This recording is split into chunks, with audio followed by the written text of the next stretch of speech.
నేను మీ మధునండి. ఈరోజు ఏది వేస్ట్ కాకుండా ఉండేటట్టు హోమ్ స్టైల్ సాంబార్ చేశానండి. ఒకే దెబ్బకి 2 పిట్టలు ఔట్ అన్నట్టుగా కమ్మగా ఉంటుంది. ముందుగా స్టవ్ ఆన్ చేసుకొని దబర పెట్టుకొని ఆయిల్ వేసి మనకి ఎంత కావాలో అంత ఆయిల్ వేసుకొని పోపు దినుసులు పక్కాగా పడేటట్టు చూసుకోండి. పోపు అంతా వేగినాకే మిగతా ప్రాసెస్లోకి వెళ్ళేదానికి మ్యాక్సిమం ట్రై చేయండి. లేకపోయిందనుకో పంట కింద పడ్డ ప్రతిసారి అదొకలాంటి స్మెల్ వస్తుంది. ఆవాలు 2 ఎండుమిరపకాయలు కట్ చేసి దాన్ని కూడా వేసేయండోయ్. పోపు ఎంత కమ్మగా పెడతామో వాసన కూడా అంత గుమాలిస్తుంది. వేగనట్టు చేసినామంటే ఆ కూర రుచి కూడా అలాగే ఉంటుంది. ఇప్పుడు క్వాలిటీ అయిన ఇంగువ పొడి తీసుకోండి. ఇన్నాళ్ళ ఇంగువ వేయించి దంచి వేసేవాళ్ళమే.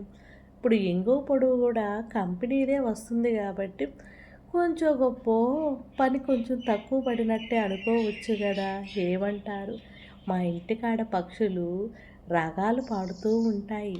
ఏమీ అనుకోబాకండి. ఇంకా వీటిలన్నిటిని అలా ఇలా ఇలా అలా కలిపెట్టండి. ఇంగువ బాగా వేగిందనుకోండి ఆవాలలో మంచి స్మెల్ వస్తుంది. ఏమంటారు? ఇప్పుడైతే మనము ఆనియన్స్ని ఓ మోస్తారుగా కట్ చేసుకోండి. ఆనియన్స్ను కూడా వేయండి. అలా ఇలా ఇలా అలా పెద్దగా వేగాల్సిన అవసరం లేదండి. బయట చెప్తూ ఉంటారు బాగా వేగాలని. నువ్వేంది కొంచెం వేగితే చాలంటారు. మంచి రుచిని అనుభవించాలంటే వాటిల్లో ఉండేవి ఎక్కువ మాడకుండా 50% వేగితేనే ఆ కమ్మదనాన్ని రుచిని మనం ఆస్వాదించవచ్చు. ఏమంటారు? ఆనియన్స్ 50% వేగిన తర్వాత సన్నగా కట్ చేసుకున్న టమోటాని, ఘాట్లు పెట్టిన పచ్చిమిర్చిని, సుకుమారంగా దూసిన కరివేపాకుని అన్నిటిని వేయండి. వేసిన తర్వాత అలా ఇలా ఇలా అలా ఇవి కొంచెం స్మూత్ అయ్యేదాకా వేయించుకున్నామనుకోండి. మిగతా వెజిటేబుల్స్ వచ్చి యాడ్ అయినప్పుడు ఇవి అలాగే ఉన్నాయంటే పిల్లలు ఎత్తి పక్కన పెట్టేస్తారు కదా. టమోటా తిననోళ్ళు చాలామందే ఉన్నారండోయ్. ఇంకైతే మన వెజిటేబుల్స్ ఏమనుకుంటున్నారు? క్యారెటు, ముల్లంగి, బెండకాయ, దోసకాయ ఈ 4 ఐటమ్స్తో నేను కమ్మటి సాంబారు చేస్తున్నానండి. కొంచెం కొత్తిమీర కూడా వేసుకోండి, ఒక అరగుప్పుడు.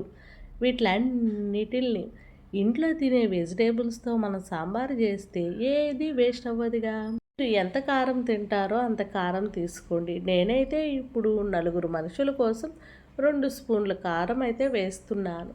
మధ్యలో మనము టేస్ట్ చూసుకొని కారము, సాంబార్ పొడి అన్నీ యాడ్ అయిన తర్వాత మళ్ళీ మధ్యలో యాడ్ చేసుకో. ఇప్పుడు 1 స్పూను పసుపు పొడి తీసుకుంటున్నాను. నేను చెప్పే క్వాంటిటీకి పెద్ద స్పూన్లు అనుకోబాకండి. మా ఇంట్లో ఉండేది స్మాల్ స్పూన్స్. మీ క్వాంటిటీ ప్రకారం మీరు వేసుకోండి. అంత కల్లుప్పు వేసుకోండి. సాల్ట్ కన్నా కల్లుప్పి బహురుచిగా ఉంటుందండి. వీటిల్లోకి మనము ఇవేనండి. ఆల్రెడీ చింతపండు నానబెట్టుకోండి స్టార్టింగ్లోనే.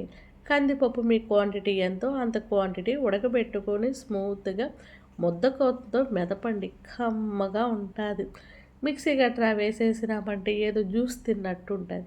ఈ వెజిటేబుల్స్ అన్నిట్లో ఆయిల్లోనూ కారం, ఉప్పు, కారాలు పట్టేటట్టు కొంచెం సేపైనా మూత పెట్టేసినామనుకోండి అన్నీ సహజీవనం చేసి ఒక ఈక్వల్గా కోటింగ్కి వస్తాయి. టెట్టెడి బుచి నేను వచ్చేసాను. అన్నీ ఈక్వల్గా అయినాయి కదా.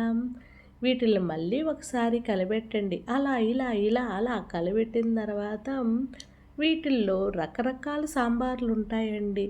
చింతపండు చెప్పాను కదా, ఒక బౌల్ నిండా చింతపండు రసాన్ని పిప్పి తీసి పక్కన పెట్టేసేసి చింతపండు రసాన్ని పోసేసుకోండి. ఇదేనండి. ఈ ప్రాసెస్ అంతా మనం ఈ దశలో ఉన్నప్పుడు ఉప్పు కారాలు ఏమీ చూడబాకండి. కొంచెం సేపు వీటిల్లోనే మనకి వెజిటేబుల్స్ అన్నీ కుక్ అవ్వాలి. ఇలా కుక్ అవ్వాలంటే మనం ఏం చేయాలి? దాన్ని మూత పెట్టి సన్నటి సెగ మీద అలా వదిలేయాలి. ఏది కూడా హై ఫ్లేమ్లో పెట్టుకోకూడదండి. లో ఫ్లేమ్లో పెట్టుకుంటే కమ్మంగా ఉంటుంది. టిట్టిడి చూడండి మన సాంబారు వెజిటేబుల్స్ అన్నీ బాగా ఈక్వల్‌గా కుక్ అయిపోయినాయి కదా! ఇప్పుడు దాంట్లోకి మామిడికాయ ఒక సగం తీసి కట్ చేసి వేసుకోండి. అంత కరివేపాకు వేసుకోండి. చాలా మధ్యలో ఏసుకోవటం వల్ల కమ్మంగా ఉంటది. ఒక 6, 7 చిన్న ఉల్లిపాయలు వేసుకోండి. మొదట్లో వేసామనుకో మెంట్ అయిపోయే ఛాన్సెస్ ఉంటాయి. మధ్యలో యాడ్ చేసుకున్నాము. ఇప్పుడు ఇందాకటి మన పప్పు ఉంది గదా! ముద్దకంతో ముదిపింది. ఆ పప్పును కూడా యాడ్ చేసుకోండి. ఇలా అన్నిట్లో ఈక్వల్‌గా ఏ దశలో ఉన్నప్పుడు గూడా ఉప్పు, కారాలు చూడబాకండి. ఎందుకంటే ఇప్పుడే గదా పప్పొచ్చి చేరింది. అది గాక మనకి మామిడికాయ వచ్చి కూడా చేరింది. మూత బెట్టి ఒక 5, 10 మినిట్స్ అలా ఉంచేసినామంటే అన్నీ ఈక్వల్‌గా ఒకదానితో ఒకటి మాటామంతి పెట్టుకొని ఒక స్టేజ్‌కైతే వస్తది.